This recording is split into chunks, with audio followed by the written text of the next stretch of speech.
ఈ రోజు మనం రివ్యూ పోతున్న సినిమా వచ్చేసి toxic. Hello hi guys, welcome to viral vlogs. ఈ రోజు అయితే టాక్సిక్ మూవీ చూద్దామని చెప్పేసి నామవరం వచ్చాం. టాక్సిక్ మూవీ విషయానికి వచ్చేస్తే ఈ మూవీ చేయడానికి 6 years పట్టిందంట. అసలు 6 years ఎందుకు పట్టిందో కూడా అర్థం అవ్వలేదు సినిమా చూసిన తర్వాత. ఫస్ట్ ఆఫ్ ఆల్ నేనైతే మూవీ మీద ఫుల్ ఎక్స్పెక్టేషన్స్ అండ్ ఫుల్ హైప్తో ఉన్నాను. అందుకని రాజమండ్రిలో ఉన్న థియేటర్లు అన్నీ వదిలేసి విఎస్ మహల్ నామవరం 20 kilometers మా ఇంటి నుంచి అంత దూరం నుంచి వచ్చాను ఈ సినిమా చూడడం కోసం. లిటరల్గా సినిమా చూసిన తర్వాత 450 రూపాయలు బొక్క అని అనిపించింది. సినిమాలో పాజిటివ్స్ వచ్చేసి యష్ పర్ఫార్మెన్స్, ఇంకా ప్రొడక్షన్ క్వాలిటీస్ అయితే చాలా టాప్ నాచ్ ఉంటుంది.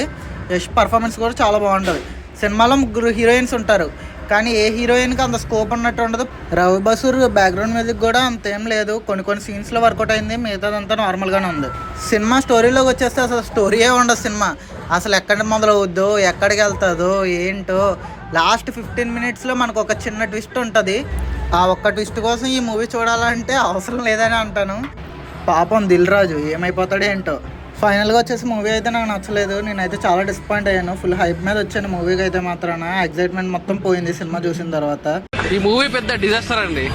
దీన్ని తెలంగాణ వాదులు కానీ సమైక్యవాదులు కానీ ఆపొద్దు, ఎందుకంటే మ్యాట్నీ కల్లా ఇదే ఆగిపోతుంది.